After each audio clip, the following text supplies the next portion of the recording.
Alright boys, so I got on Destiny 2 this morning, so excited for the weekly reset because we all know how much PvE content Bungie has been bringing to the table this season. God, there's just so much PvE content that I just don't know what to do anymore, man. But then all of a sudden, I noticed a slight breeze in the air.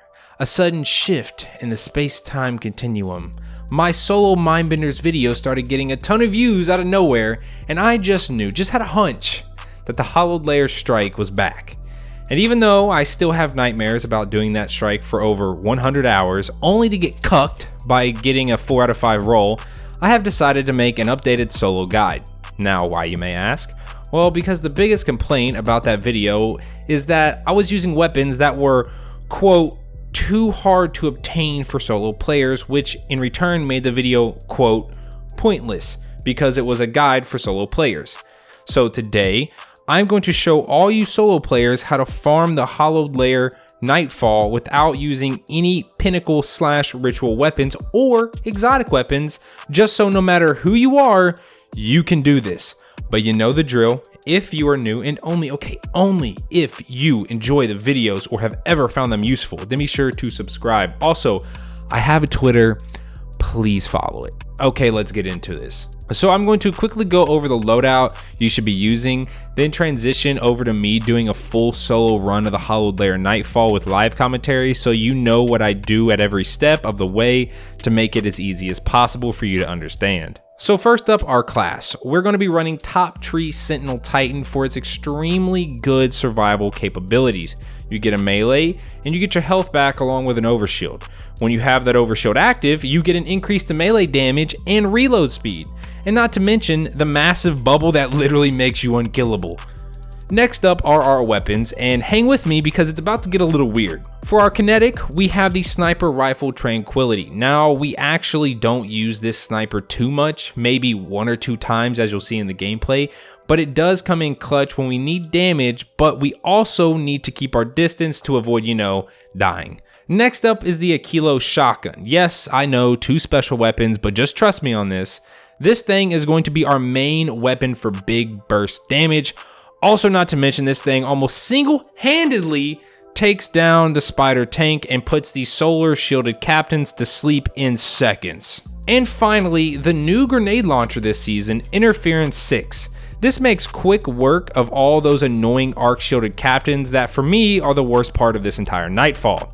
It doesn't really matter what role you have on it, but if you just so happen to have Swashbuckler, then it's going to make this Nightfall cake because of what I'm about to tell you in just a second. Now make sure you're running full grenade mods across all your armor pieces. This means Grenade Launcher Ammo Finder, Grenade Launcher Loader, Grenade Launcher Reserves, and Grenade Launcher Scavenger.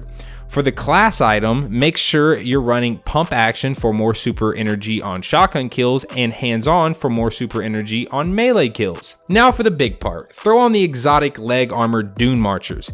These will be acting as our main ad clearing weapon. The exotic perk states increases sprint speed. Sprinting builds up a static charge. After melee attacking an enemy, that charge will chain damage to nearby enemies. Now, what that really means is sprint for a few seconds, punch an ad, and all his friends are going down with him. Now this is going to pair extremely nicely as well. We're going to be pretty much punching everything and getting melee kills left and right. So you're pretty much going to always have ×5 Swashbuckler for your interference. That's why I said it was going to make this Nightfall cake. Now, the last thing is our modifiers. We are going to be running Solar Singe and Momentum. Solar Singe is super self-explanatory as it's just a damage increase to all solar sources, which not a lot of enemies in this Nightfall have, which is what we want. Plus, we're using a solar shotgun, so yeah. Then, for Momentum, it states regeneration is disabled while motionless, but faster while sprinting. Now, this is going to synergize extremely well with our Dune Marchers, as well we'll be pretty much sprinting the entire time, which will also speed up how fast you can do the strike, meaning you can farm it faster, more clears, more mindbenders, more chance at a better roll. You understand what I'm saying here. The faster, the better. Okay, so now that you know the full loadout, let's go ahead and hop into the run so you can see how to do this full strike solo. All right, so once you spawn in, go ahead and just whip your Sparrow out and skirt pretty much past every single enemy. I'm gonna be doing this in sections, so like each room, The first room is going to be the spider tank room. The second room is going to be the, I think it's called like the Unforgotten Hand. I really don't know what it's called, honestly. You're going to hit that little ledge aiming toward the extended rock piece, and you'll always make it. If you are quick enough, you'll get here before majority of these ads spawn, so try to be quick. If you can hit this guy up against the wall, that'll stop him from pretty much doing damage to you for a few seconds, allowing that gate to get open. If you do have the Sparrow from Scourge, whoa, hang on now. Did he just mention an item from a raid? That's not a solo guide, all right? Don't flame me, okay? But that Sparrow is supposed to reduce the amount of, or how aggressive enemies are towards you. I don't know why I fired that, but we're gonna do that. I was hoping to chain a few enemies, but looks like we actually couldn't. So what we're gonna do here, we're gonna see pretty much this whole, or the whole synergy of this build come into play. See, all those guys went down. And now we're looking for Big Boy. And that's where the grenade launcher is gonna come into play.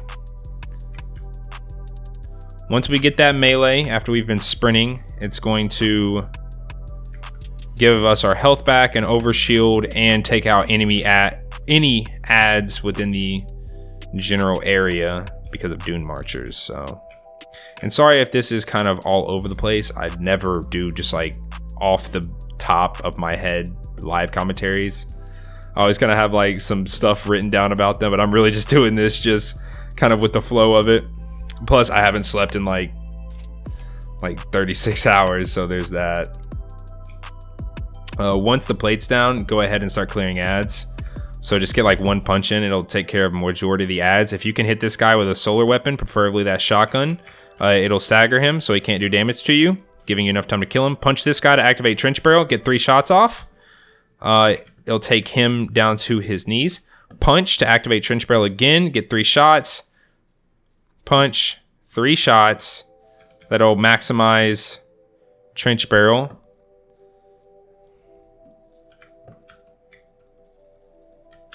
And now once he's up, more ads are going to spawn. So go ahead and start putting Dune Marchers and this whole build into action again.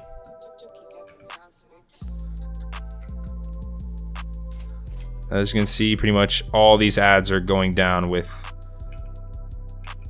the slightest of effort.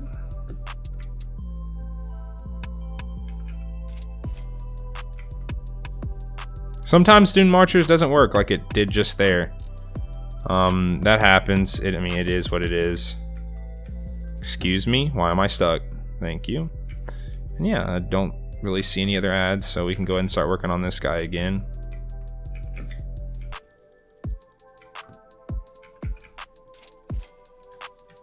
And he's down. Once we're through here, you're gonna wanna look exactly where I'm looking. Go ahead and start firing some nades. What our main purpose here is to go ahead and get this captain down as humanly fast as possible. So that was kind of sloppy. Our main goal there was to take him out like as soon as he spawns, but I mean, we couldn't, so nothing we can do there. We'll take him out right there though. Go ahead and get that shotgun out. Try to stagger this guy. Using a finisher is clutch, especially if you see that they're about to smack you up top of the head. Using a finisher will go right through their shield and immediately take them down. Once these start going down, go ahead, hop off. Clear all those guys. It just prevents you from taking, you know, a ton of damage up there, even though I know you can just run around in a circle with momentum on. I just prefer not to. So once it starts going for the first time, it reaches about halfway, you'll get some ads spawning, and then as it continues to go down, you'll get another group of ads. Now, this group of ads will not have a captain in it, neither will the last group, but the group that comes out as soon as this hits the ground will. So this group will indeed have a captain. Actually, it's going to have 2 captains. Finishers, boys, really, really helpful. So now this guy's coming up, we're going to have an ad or a group of ads spawn right there and right there. Go ahead and start running. You should be able to clear most of them out in one good swoop. Yep, just like that. They're all dead. Now we're actually going to use our sniper rifle. Move on to the back and start doing some chip damage on him. as well. We're not really geared to face him head on. Now once this group is spawned up, once he's below that 1/3 health, go ahead and hit him with the Sentinel Shield. And yes, hitting them with the Sentinel Shield will indeed still cause Dune Marchers to activate. And he's down. Would you look at that? So we're gonna be entering the boss room in about 10 minutes. If you don't goof up like I did in some spots there, you know, not taking out the captain as soon as I could and all that good stuff, we would be getting here around 9 minutes. Boss room normally takes anywhere from 3 to 4 minutes.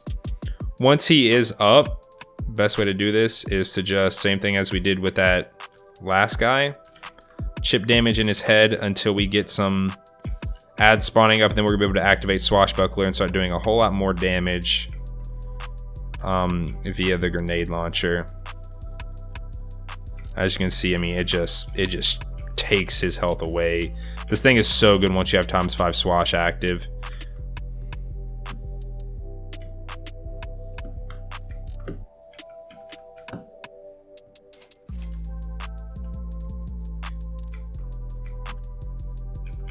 ×5 swash again until he goes immune.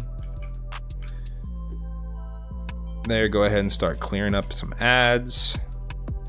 And this is where the fun part comes in. From here, there's going to be this massive wave that's going to spawn right here in the front. And once he comes back out, we're going to make him go immune again.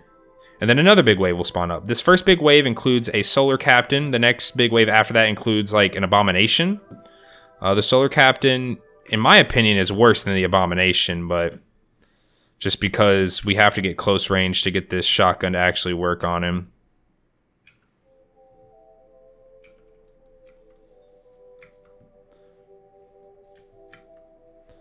You know, just keep moving past him while you're shooting. It's the best way to go about it. Here you go. He's going to come back to the middle.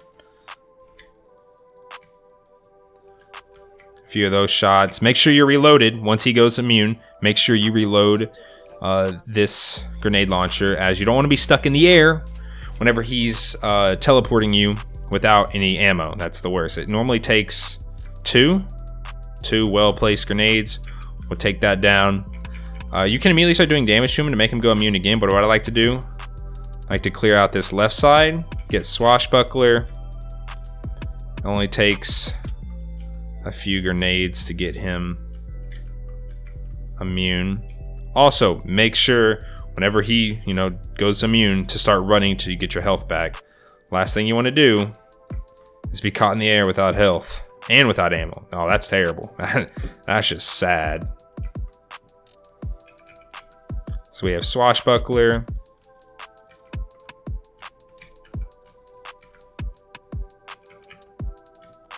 Start moving.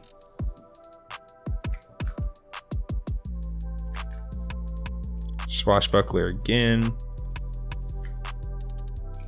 And he should teleport inside. Yep.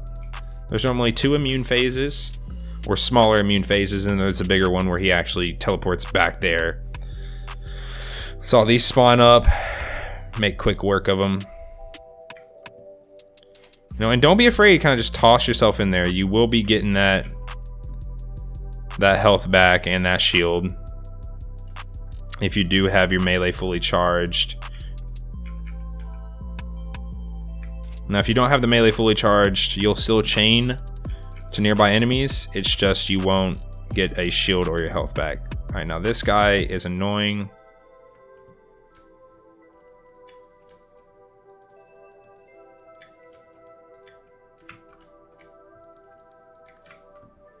He's down. Now here comes Big Boy.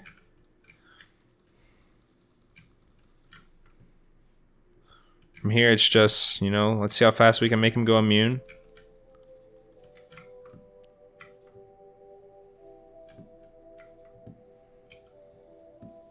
Full health, full shield, some ammo.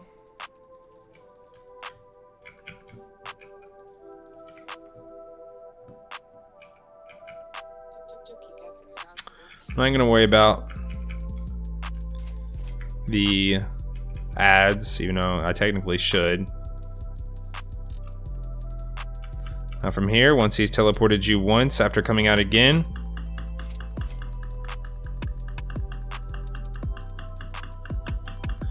just unloaded him. And I actually end up, taking myself out right there, but it is what it is. Sometimes he will just spawn that massive energy pulse right over top of you. If you can't respawn, you'll still get your loot, so don't worry about it. And there we go. I hope you all did enjoy the video. If you did, then be sure to drop a like. If you all have any recommendations on what can be changed for this class, what are you all using? Are you all solo players that are having to grind this out, completely by yourself? I'm curious. Also, if you all have gotten your God roll, let me know. Who out there has that 5 out of 5 rifled, accurized, slide shot, quick draw, range masterwork God roll? I have a 4 out of 5, like I said, but it is what it is. I'm curious. Also, very last thing, tonight I will be live over on twitch.tv/myfi with an underscore at the end. New emotes are here, and we will be farming out some Mindbenders, mainly just to help people out. I'm gonna be helping a lot of people out in chat, do a few Mindbender strikes to try and get a Mindbender, because if y'all don't know, Mindbenders was I think like 3rd or 4th most used weapon in Trials, and after this past Trials weekend with the current map, it like quadrupled in the amount of kills, like millions and millions of kills. So yeah, Mindbenders is definitely still a very effective weapon. Get your hands on it. If you need help and you're on PC, then come on out to the live stream. I'll help you out. All right, boys. Catch you on the next one. Peace.